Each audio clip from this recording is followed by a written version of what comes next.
Okay, welcome. This is Mr. Yap here to the virtual tutorial session. This time, we'll be looking at the imperfect cadences.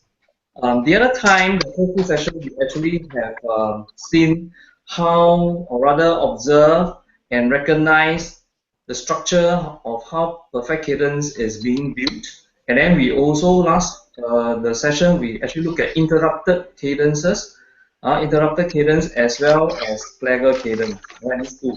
So today we're going to go a little bit more with this imperfect cadences, but we will do a revision so that hopefully it will be clearer to you. Okay, so basically imperfect cadence is we can understand basically is half close, and actually you can see now I'm going to put something for you to see right in front of you.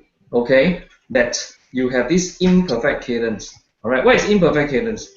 Basically, it is in America called half close. As the name suggests, it is a temporal break or pause. Definitely, it will not end on chord 1, but usually on chord 5 in the music itself while the passage is moving. Now, imperfect cadence is definitely the direct opposite of the perfect cadence or full close. And not to mention, imperfect cadence may include what the American includes, chord 1 to chord 4 as well, because chord 4 is another sort of important primary chords. Okay, we move on very quickly to the next part that I'm going to show you, which is basically how this imperfect cadence look like. Okay, the first of which you can understand our formula 1. This is the reverse, the exact reverse of the 1-5, which is 5-1, which is 1-5 here. You can see this part do, go down to T. It's supposed to be T do, so, re, mi. So you work backward, alright? So as I told you before, you can actually sing and write, but you do in a reverse manner. Like for example, T do, so, re, mi. Okay, work backwards. This is absolutely fine, and you actually what you will hear is basically in this case in C minor, you can hear quite clearly chord and then 5. Okay, so this is the first imperfect cadence, the original and the most important one. Then the alternate or replacements of this, okay, is you can see that this is a 6-5. Now the 6-5 is an alternate because you can see that there is a slight change, as we can see it's the F2 formula that we have previously learned. Maybe sing backward, or whether we follow what my cursor goes, T do, so, mi, re, do in this case. But we're going to progress from 6-5 instead. So in C minor again, your chord 6 is actually sound major, we have, and then goes to 5. From 6-5 later, I will explain to you how it's being developed into a Phrygian cadence. Okay, and then you can see also that on the other side, okay, this group of imperfect cadence is actually the reverse of 1-5, and 6-5 being the alternate or replacement of the 1-5 itself. This is one group of imperfect cadence. And what you see right now in front of you is 4-5. We learned that formula 3 is chord 4 to 1 as a flagger cadence. So now we have this cadence as a new formula for us all to learn. It's actually F4, it means formula 4. So what happened here, you really must memorize as from the top, do, ti, then la, sol, then fa, re. So do, ti, la, sol, fa, re. Okay, how does it sound like? Okay, basically it sounds like this. In C minor still you have, then goes to, yeah. So this is minor 4 go to major 5 in C minor.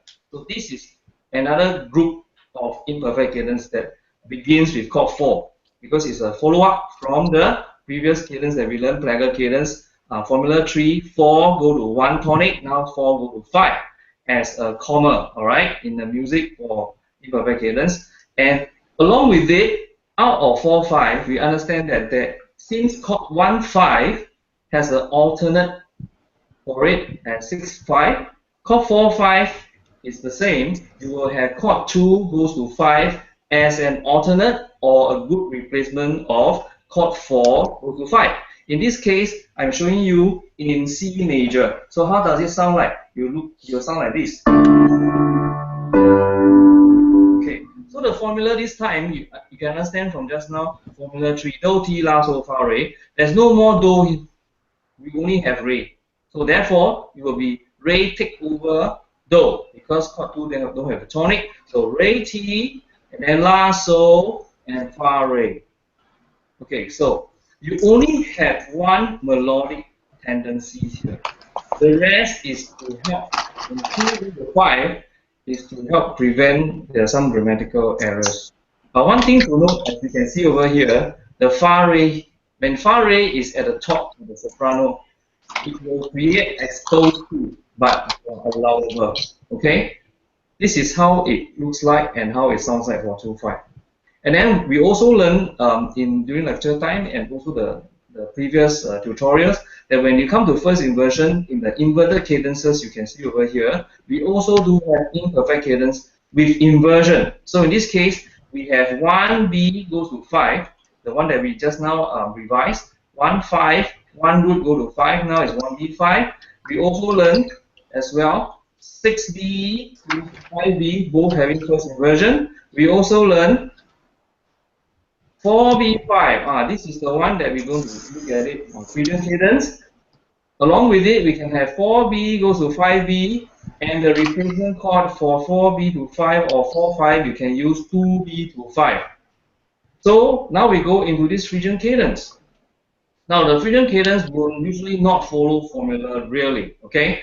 As you can see down here, it's actually La, Sol, and then we also have Do, Ti.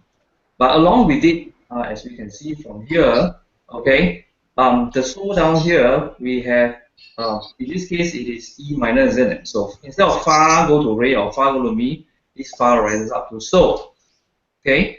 And then at the same time, you can see that this is like a Do, to Re, that kind of idea. So Phrygian cadence, when it comes in, it may not follow the formula exactly as the root chord 4 root goes to 5, okay? So basically, we have gone through this. Any question you would like to ask?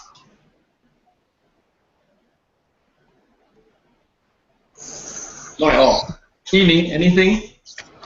Is it clearer or getting more confused? To be clearer, right? Okay. So, any question from Dorcas or Xin Yu or even Zheng Yu? I'm okay lah. Certainly better, right? Certainly better. So if you have any questions, sometimes it's difficult to show you online. Okay, next week as we meet for the lecture as well as tutorial, we can discuss again. All right. So this is extra time for you. Try to revise what you have learned before. Okay. If there's no question, yeah. Bye for now, and thank you for your time.